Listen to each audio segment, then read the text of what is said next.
Hello there, everyone. John Coleman here with my co-host Norm, and today we will have a special guest, Breffnie O'Kelly, who is going to tell you all how to buy your own home. Stay tuned for more. Yeah, everyone, welcome to episode number 10, big number 10 of the TN Mortgage podcast. And Breffnie is absolutely incredible, so you're going to enjoy this episode. Hello, everyone. Today we have Breffnie O'Kelly from breffnieokelly.ie with us.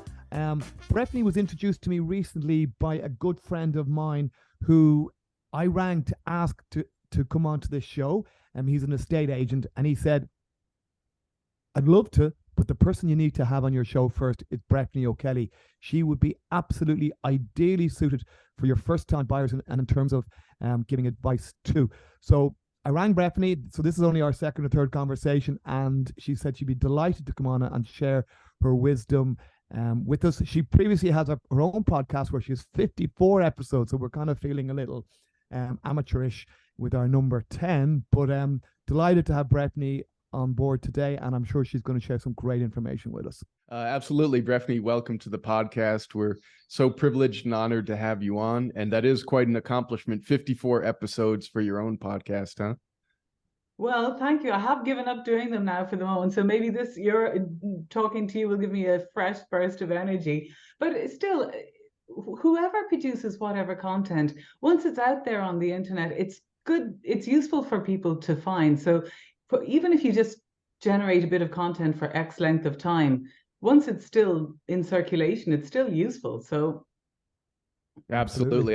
There's never a shortage of good information, education, and guidance for people, not just trying to sell them or fit them into a product or service, but to actually guide them through the process, huh? Yeah, exactly. And speaking of guiding through the process, I know, well, John, maybe, am I right in thinking that you are someone who is a mortgage broker? So a lot of your people, when they start to look, they are ready to buy. They have... Well, let me give you the sort of the structure as to where they would be talking to me at the sort of the get-go before they actually start looking, or they might have dreams of what they'd like, but they come to us for sort of education as to what they can do. Once we then get them approved and they know what they can do, then they're out into the big bad world of trying to find a home, right? Mm-hmm. And this is where I'm hoping you can add some value to the first-time buyers that we deal with by kind of giving them, okay, what's the next steps? Because there's a vacuum of information out there. Like being honest, I didn't know someone like your services existed up until 2 weeks ago. I thought there was no one there to kind of help the buyer as such. Now, Norm will be more familiar with this because he's from the US and they have the realtor system whereby, well, the realtor acts on behalf. But it's not that common here in Ireland. And I think I've always been saying, God, there's a market there for people like yourself. And then when I heard about you, I said, I have to get talking to you, to see, can I bring your expertise to help my customers? Because they don't really know what they're bidding on a property. They don't know whether they should bid now, the beginning, at the end, or the middle, how much they should bid, the asking price, will it go above, below, all these kind of things. And then they've never done this before, and they don't know whether to trust the agent in terms of, oh, they put a bid in, and then there's now 5,000 or 10,000 come back on, and they're in limbo, and it's it's a scary place when they're bidding on property. So I suppose hoping you can maybe shed some light on this for everyone. Okay, well, I totally take your point. It is a bit scary. So yes, there is light I can shed on it, and I'll share my process. And in the hope that if someone is talking to you provisionally, or even at the early stages of getting approved for a loan, they're going to have an idea what you're likely to get for them. They'll have a ballpark range. And in general, a first-time buyer budget is usually, if it's someone buying on their own, under 500,000. And in general, the market up to 500,000 is the single busiest market because you've got first-time buyers, you've got trader downers, you've got investors, and you've got splitter uppers. So it is the market where things are busiest. So the first thing I'd say is that if they're buying right now, they're in the market has an extreme shortage of property. For example, if you were to look at what was available for sale on Daft in 2019, let's say this day in 2019, the 12th of October, you'd have seen about 26,000 properties for sale. If you were to look at what's for sale now, you're looking at about 12,000 properties. So there is Wow. a really substantially less product for sale. So how is that helpful for your guys to know? Well, maybe if they're feeling frustrated, they're not alone, and it is a bit unprecedented. However, what I would say for sure is don't resist the market. This is the market they're in. They have a job right now that gets them a mortgage, and they have health and willingness to buy a property right now. So what I would say to them is, this is your bubble. This is where all the circles intersect. This is your time to buy. So don't just assume you can wait around and maybe renew your mortgage, blah, blah, blah, and everything will stay the same. Your job might change. We've seen a big wave of Google people let go, etc. So what I'd say is try not to resist the market. Just say, right, this is my funds. This is the river I'm going fishing in. Let's go. Let's see what we can buy. And don't resist, and don't prevaricate, and don't procrastinate, and don't whatever. Just go with it. I love that. If I could jump in, Breffnie, I love that visualization of the circles. It's like a Venn diagram, right? Yes. And you have these different factors, the market, the economy, your life. And when they come together, you don't want to wait, because you never know when one of those circles is going to drift away, or if it's prices or rates or your job or your health. And so, yeah, it's always a good time to buy. I say if you're renting and there's and an you important want to, add-on there, I think, as well. People always say to me, "Oh, buying my home is my biggest investment." Right? I actually always disagree with them. I see you're agreeing with me 100%. Buying a home isn't an investment at all. It's a life choice. It's where do you see yourself being now, or for the next 10 to 15 years. So it's not so you're going to say something there, Breffnie, yeah? Exactly. And when you say if you're buying it for the next, let's say even 5 to 10 years, because especially if you're perhaps just at the first time buyer stage, and I'm not saying all your people are, but in general, if you're kind of dithering about, is it worth it, is it not worth it? Here's something to bear in mind. In Ireland, our property cycles tend to work in 8 to 12 year cycles. So if you're buying it and you're planning to live in it for 8 to 12 years, it doesn't much matter if the property value drops for the moment, because it's going to get going again. And if you're buying in the under 500,000 mark, that is the most robust sector. So that is the sector that is going to lose the least in a fall and is going to regain the fastest in a bounce. So maybe just take the fear out of it for yourself. If you're in it for a while, just if you can afford it, if it meets your needs, buy it. And don't overthink it. Yeah. But John, can I just say, if people are working with you wondering, okay, John's working on the finances, I've given him all my paperwork, I'm hoping he's going to come back with a number that I'm going to be able to afford. Let's say in this interim, they know you're going to likely be able to get them 350 to 400, let's say. What I would absolutely suggest your people do now is take the first step and get their minimum property sentence together. And that is, what is the minimum number of bedrooms I need? Not what I'd like, but I need. The minimum number I need. What is the maximum I can spend? So let's just say they work with the lowest thing you think you're going to be able to get them, 350. Yeah. The third thing, and only the third thing, is location. And by location, I mean two parts. The first is go on to Daft. Put in your search, 2 bedrooms, max 350,000. Do a map search on Google, on Daft, so you can see what's available via map. Straight away, you're going to say, well, I definitely don't want to live in Clondalkin because I don't know anyone in Clondalkin, and I work on the north side. So that's out. So what I would say when you do this helicopter view on Daft is identify up to 3 areas that you can actually afford to buy your 2 bedrooms in, and see which ones actually have a center, somewhere that you could act as a center of gravity. For example, is it close to your mum's? Is it close to work? Is it close to a gym? Is it close to the city center? Where of all those areas is your favorite? What's your favorite area? What's your second? What's your third? And just do that much just to get started. That's amazing advice, by the way. I've never heard it explained so brilliantly as I have just right there. So thank you. That's great. Yeah. To add to your point, Breffnie, about being scared about or just taking the plunge. I remember when I bought my first home, I was a mortgage broker a year at the point, and I remember getting approved, and I was about to borrow a significant sum of money. I actually got sick with the nerves around what I was taking on board. Then I just focused on, well, can I afford the monthly repayment? And that's the key question. And once you kind of focus in on the lower number rather than the bigger number, you can kind of come to terms with it. And then when ultimately you end up getting your home, just to kind of back up what Norm says, even though I bought at the worst possible time in Ireland, 2008 and 2009, I never regretted it once. Yeah. So even though I picked the worst possible, but I had a long-term view on it. So that I wasn't, as I said, I wasn't going to look to sell it in a short period of time. I didn't view it as an investment. I viewed it as a home, basically, you know. Exactly, because we tend to put a lot of emphasis on the figure we've paid for a home, because that's the easiest thing to value.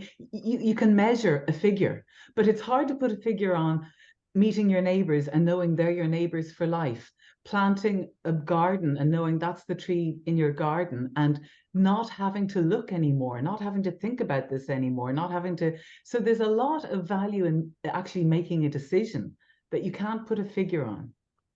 That's wonderful. Yeah. And like John was alluding to as well, you do something so unique in the property market there for buyers, which there's a huge void. It's really needed.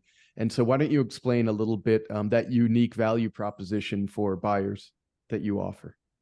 Well, what I would say is, you know, if you're on a tour of Venice or Rome and you're kind of wondering, well, what do I do now? I'm here in Rome. It's gorgeous, isn't it? Where do I go and what do I do next? And it's very nice that there's someone ahead of you with a green flag saying, walk this way and do this thing. So what I do for my clients as when I act as a buyer's agent for them is I break it down basically into 6 steps. The first is budget. Just getting our budget squeaky clean. In your case, John, it's have they got their loan approval? However, I've sometimes found with clients that they come to me and they're zigzagging between 2 budgets. There's the amount they can borrow. Let's say they can borrow $1 million, and there's the amount they're comfortable borrowing. Let's say it's 600,000, because maybe one of them wants to go part-time, or one of them wants to have a baby, or one of them wants to leave their job, or they're not that happy. So if you're prevaricating between 2 budget ranges, it can take a lot of your mental space because you don't know where to settle your search. So the first thing I do is really tidy up. What is our absolute comfortable highest upper limit? That's the first thing. And is the money in Ireland and is it in euros? I've had examples of people buying from abroad when they bring their money in, Irish bringing it in, they've been subject to tax that they hadn't realized and they've less funds to spend, etc., or people who are saying, well, I've got this to spend, but if I get an inheritance, I've got that. That's too many figures. One figure is what we need to get cracking with. So the first step is absolute hard upper limit. What can we spend and what is it that we're comfortable spending, and make sure that they're aligned. So that's the first thing. The second thing is your minimum property sentence. What do I need? What's my upper limit? And then where are my 3 locations that I'm open to buying? When we figured out your first location, I am saying, let's get expert on this. So we want to rule it in or out as an area that we can afford. So for example, I may look at, let's just say I've got 500,000 to spend and I'm looking in Ballsbridge. And everything I see for sale is 475,000, 495,000. And I think, okay, well, my budget's 500. Well, if I make phone calls, what I'd say is we do a rule of 3s. We phone about 3 properties that are for sale and we hear what is the bidding on them. The chances are we're going to find out the bidding is over 500, in which case we know we're ruling out Ballsbridge. But we want to find out 3 properties, what's the bidding on them? 3 properties that have gone sale agreed. What we're trying to do is get expert in this area to see, is Ballsbridge for us or is it not for us? So we're phoning agents, we're getting 3 recent sold properties, 3 currently for sale, what's the highest bidding, and some that are sale agreed, maybe 3 properties that are sale agreed. So we're saying, well, with my 9 phone calls, I know I've now ruled out Ballsbridge, right? That's gone. Now let's not keep making the same mistake and keep bidding on something for 495 and getting outbid and getting frustrated. Let's learn our lesson. this is not for us, we'll go off to our next place. Or it is for us and we'll go further. But what we're trying to do is eliminate and save ourselves time spinning in circles. I love So, that it's, if I could jump in, I love that it's very systemized. I could tell you have it down, you really know what you're doing. And it's very, because when you're a first time buyer, especially, it's all in the ether, right? You're getting information online, your neighbors telling you something, your coworker, and you're emotional. And it's like day to day, you're just sort of floating around like a jellyfish, right? With no, and so to have a system and to have it, a logical process to follow is brilliant. I love that. Yeah. Yeah, we're a heat-seeking missile. What we're doing is we're trying to find our spot. What's our location? And in that location, what's our street or our estate or our whatever? We're just trying to get rid of all the stuff that's noise and get as close as we can to our good spot that's going to work for us. And when you find a spot, let's say you do find a spot, let's say for argument's sake, I'm just taking a particular area, Ballsbridge is out for us. So we're going to move down to Ringsend. Let's say we can, it's kind of close to our hotspot that we want to be in, but it's a little bit, we're getting into the affordable zone. It's still, say, Dublin 4 if you want to be in it, but we're getting affordable. So when you arrive down at your affordable area, now reset your sights and say, okay, well, I can afford to buy here. Park the exact house. What would make me happy living in this location? What is it about here that would work for me? Or are you so darn far away from anywhere you want when you're here that you're going to be miserable? Maybe you're far away from the place that you know, or the place that will make your life good. So let's say we move down to Ringsend and we look at it and we say, well, what would make me happy living here? Okay, well, I'm close to the sea. That would make me happy. I'm a 15-minute cycle from town. That would make me happy. So when I know that there are a few things about this location that roughly work for me, then I'll allow myself to look further into it. But if, although I can afford to buy here, I look around and I see, well, there's nothing here that really would make me joyful to live in this particular spot, then forget that too. So what we're trying to do is find a place where we can afford and we've got something that makes us happy, e.g. a center of gravity that makes us happy. So I'll just give you an example of some clients that have come to me for coaching sessions and we've kind of figured out what's going to make them happy. I had one first-time buyer who came to me. She was looking at 2 apartments. One was quite far out of Dublin, but it was a much more spacious apartment than one that was closer in Harold's Cross. So when we talked about it, we said, well, what's your life like? Well, I like to go into town and meet my friends. Well, if you do live out there, you're going to have to get a taxi quite far out at night, or you're going to have to get a night bus that you mightn't feel comfortable doing. Whereas if you live in your smaller place in Harold's Cross, you're going to be able to get in and out of town easier. So that proved to be the deciding point in terms of location for that particular person. So she could afford 2 zones, but one actually had something going for it that would make her life work. Not only does the physical space meet her needs, but the location meets her life. And that's so important, because if you're in a place that maybe you're in a great, and I've been there, you're in a great place, but it's far from work, far from your friends, far from, the gym, the sea, the park, your kids' schools, you feel so isolated. You get home and you don't want to leave because it's a grand voyage just to and see your other friends human never come and visit you either. Yeah, you have to get new friends. They come for sleepovers.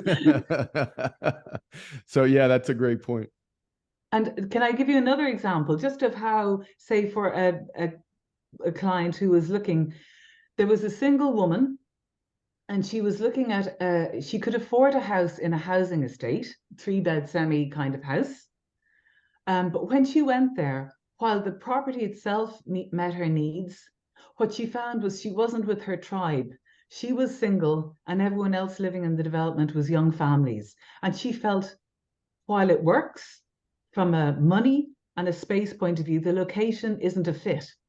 So where we ended up with her was in house in Rathfarnham, a terraced house on a street where she goes out of her house in the morning, says, good morning, good morning, good morning. And it's more plugged into the immediate neighbor. It's more neighborly. It's more, it's less homogenous. It's not all families with young kids and scooters. So that was a way of just fitting the area. That's wonderful. Yeah, it was. So that's interesting. So I love, again, how you break things down and you're very systematic, but it's not just numbers and, how many square meters and, what the location is, the geography. It's actually to fit their lifestyle and their personality even. Yeah. And my view is that when you see a property, you should know before you even go into it that you want to buy it. You should know that the area adds up. Firstly, you should know that you're likely to be able to afford it because you've made your phone calls. You know that if it's asking 450, it's likely to go for 495 or 520, something like that. But by the way, everything under 500,000 in my experience has been going for 10 to 15% above asking. Now, you could ask other agents and find out, oh no, it's only 5%. And if you look at the DAFT report, it's actually on average 5% over asking price. But my own experience is that it's 5 to 10 to 15, 5 to 15%. Yeah. I'll add something to that, Breffnie, as well. You would have thought at the back end of last year when the interest rates started to go up that the prices would at least stabilize. I'm still having clients report back to me saying we're in bidding wars, and I'm kind of going, oh my God, you would have thought that wouldn't be the case. Now, I certainly was of the view that the prices wouldn't be falling because of, as you highlighted earlier on, the lack of supply in the marketplace. Yeah. But with the rates having gone up significantly in the last year, you would have at least thought, well, you wouldn't be having the madness of bidding wars happening, but it's still happening on the ground, For sure it is. I don't like the expression bidding war. I know that's just semantics, but I just think it's just like the market proving itself. It's like a yeast bread rising. It's just like it's the process happening. If you're in the process, though, if you're in the process, you'll feel like it's a bidding war. Yeah, fair enough. So fair enough. It's but I take your point. Yeah, but you should, I think, be outside a property knowing that you're likely to be able to afford it. The location works for you. The street works for you. And by street, I think people don't do enough drive-by viewings. Go and just simply do a drive-by of the property. You'll get about 5 properties seen in the morning just by doing drive-by viewings without ever picking up the phone to an agent. And that'll give you a sense of the street, the parking, the orientation, the likely ability to extend or not extend, the feel, who's on the street. Does it feel safe? And do that drive-by or walk-by in the morning, do it at night, do it on a weekend if you're very interested in one property, because the dynamic could change when the sun goes down in some neighborhoods, right? Exactly. Really good point. Yeah, exactly. So you should nearly know before you ever walk in the door of a house that you want to buy it, and that the house then should just put you off, because you're able to check all those things before you ever set foot in the house. But yeah, with Breffnie, what you do, I'd see huge value in it. So who is your typical client who's coming to you, and how do they find you, and what does that process look like? There are 2 types of service I provide. Well, actually 3. One is I find properties for people to buy, and the people who use me for those are typically, not always, but largely people who live abroad. So for example, Irish in Australia who want to buy in advance of coming home, or actually I'm seeing quite a few Americans moving to Ireland, either Americans with grandparents here so they can get a visa, or Americans who have enough funds to support themselves here. But I am seeing quite a bit of action or quite a bit of inward bound. And I apologize for that. I'm sorry if we start ruining your country. I deeply, my regrets. I find them all very charming to work with, I have to say. That's very true. No, I'd agree with you. Very often do you agree, John? Yeah, I do actually. I have a lot of American clients as well, and they really do appreciate the expertise that you'd bring to them, or the knowledge that they bring, because it's a completely different world over here. Yeah. We operate like you in particular are perfect for someone coming into to the country, because you're giving them a service that they're used to back home, and it's not available here in Ireland. So the amount of conversations I had before I even knew about you from Americans that were talking to me, trying to make sure what would they qualify for when they come over here. Maybe they're coming here, they've after getting a significant role or job over here, and I'm telling them like what they need to do to get themselves ready. They need to be here 6 months or so. But I'll be putting them your way, that's for sure, when I have these conversations. Well, thank you. Another thing, people, so they're the kind of people who come to me for buying, but sometimes it's also Irish parents buying actually for young adults who are maybe just getting married. Irish parents are in a position to help them at least get on the property ladder, or buying a property for their adult children to use while they're in college. Maybe these are families with a couple of kids going to college. So sometimes it's people abroad who want to buy a flat for their child doing often it's medicine, actually, in the College of Surgeons here. That's another type of client. There's been quite a few of them. So they're the buying side. Then I also find properties for people to rent, and they tend to be inward bound hires who need to find somewhere to rent. And then I have a 1-hour coaching session, and that they tend to be for people, it's more Irish people actually who use that, and they just want a steer on a property. Like they might be considering 2 or 3, and we talk them through together and look at the locations, because in my view, the location of the property is 70% of its value. And by location, I don't just mean the fact that it's in like Dublin 7, but it's the part of Dublin 7, the precise road, the side of the road, the end of the road, exactly where. You have to be that heat-seeking missile, right? Yeah. I absolutely love that, what you said before, yeah. I'll tell you, Breffnie, you'll be of great value to me, because I do offer a kind of an add-on value where I would give ideas, and maybe you could add to this, whereby in relation to the bidding process, right? Because I think that's a very scary part of this process. So they've got the perfect house, they have the perfect location, they've done all the checks that you've been talking about. How do they play that game? Like, I have my own ideas that I would suggest, but I'm guessing you'll probably be able to give a lot greater value than me on this, you know? Well, it's a complicated, it's not complicated, but there are so many different scenarios. So depending on who we are meeting at the other end of this deal, the one thing I'd just like to say to everyone when we're buying is, we're not just bidding in the blank. It's not just numbers, putting penny in the slot.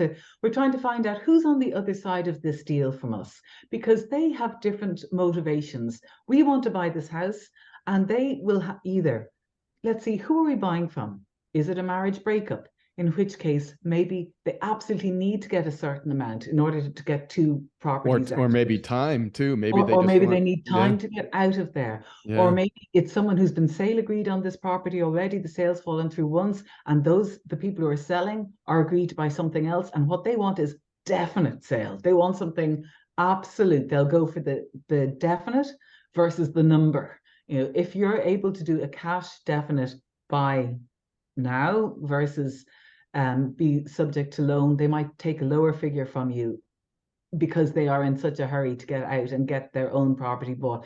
So the first thing I'd figure out is who's on the other side of this transaction, and what are their priorities. Then have they got an exit strategy themselves? Because we've all seen property sales purchases fall through because the people who are selling, their own exit strategy falls through, e.g. the property they were going to buy has fallen through, or whatever else has happened in their life.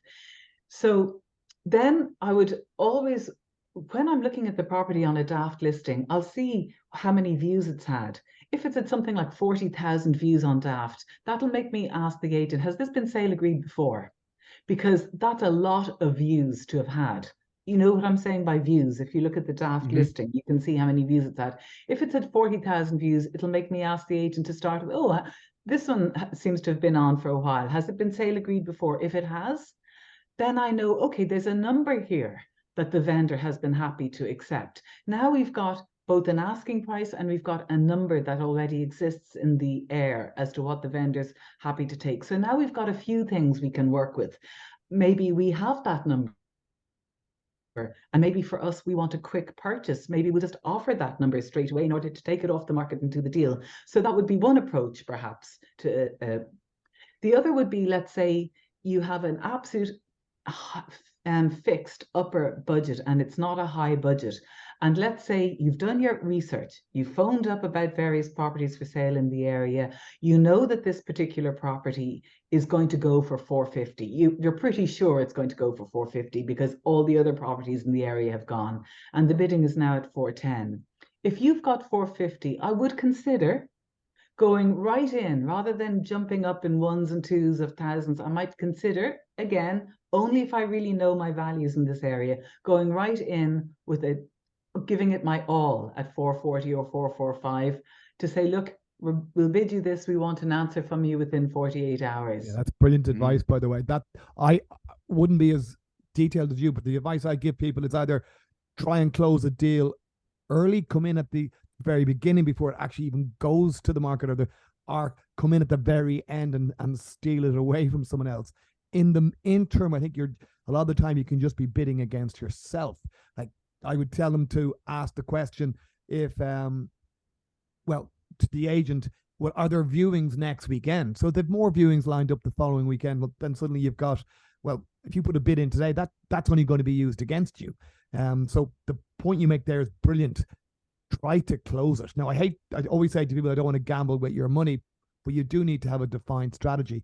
And the extra point you make there about knowing what all the other house prices have gone for is kind of really, really important, you know? Because it gives you your confidence. Otherwise, you think, am I being a total idiot here going in, offering this money? Is it really worth it? But if there's, look, the great thing about buying, the great thing about our property stock here is we usually have a lot of comparables, by which I mean, if we're buying number 48, there's usually comparables number 60 and 154 and 3 to look at as well. So there's usually a fair bit of stock and precedent.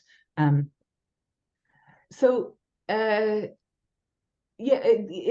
you've seen something on Saturday and it's had its first open viewing on Saturday and you're really clear you want to buy it, I know what you're saying, John, about going in there and putting in an early bid. If the point is when you've got an early bid there, if let's say, let's put figures on it. Let's say it's asking 395. You've seen it on Saturday at 395. If you go straight in on Monday and offer 395, well, what's the seller going to think? They're I'll going to get think, more money. wow, Exactly. I've only been on 2 days and I've already got 395. So I wouldn't be offering that on the first day. I would be making a bid. I would go in and make a bid to show my commitment and to get into the process. Yeah. But I wouldn't be offering the asking straight away unless I've had enough chat with the agent to know that that might actually just do it and take it off the market now because they're sick of this thing and they want to move on. Yeah, So that's why it's important to talk to the agent, not just go plop a number on a screen without getting any background as to who you're buying from.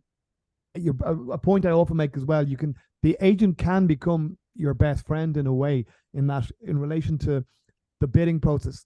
Ultimately, his responsibility is to the seller, but he is a human being. He wants to sell the house as quickly as possible.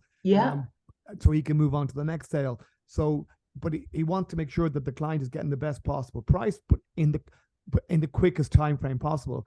So if you feel having the conversation that you mentioned with the agent that you could close it at the price at the beginning, it may well be done.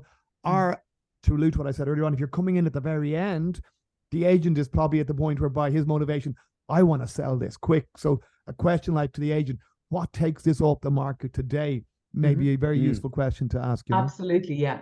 Exactly. And that's a really good point you make, John, about the life cycle of the property.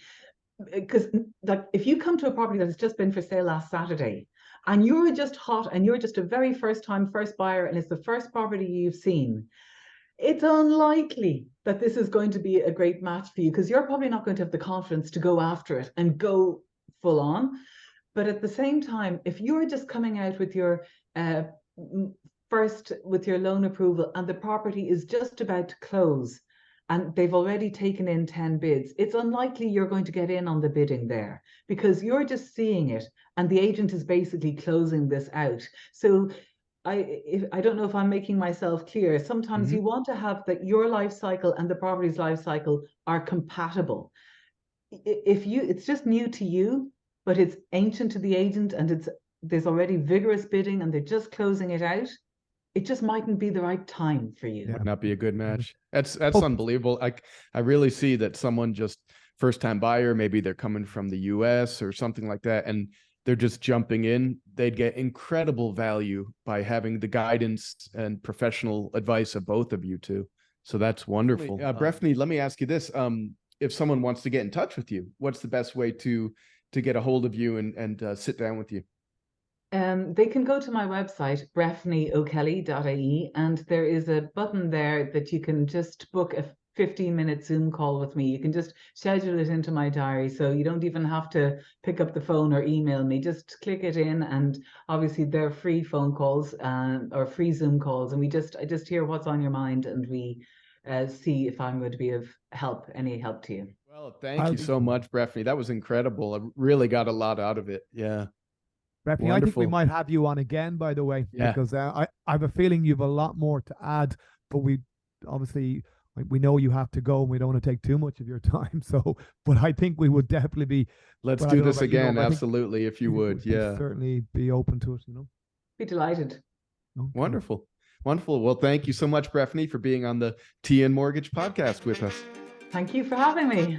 Thanks to everyone for listening. I hope you got great value from Breffnie there. Obviously, get in touch if you'd like her details, or I know she's given her details herself. So once again, thanks for listening, and look forward to providing you with some more value in the coming weeks. Thanks, everyone, for listening and subscribing to the TN Mortgage podcast. Take care.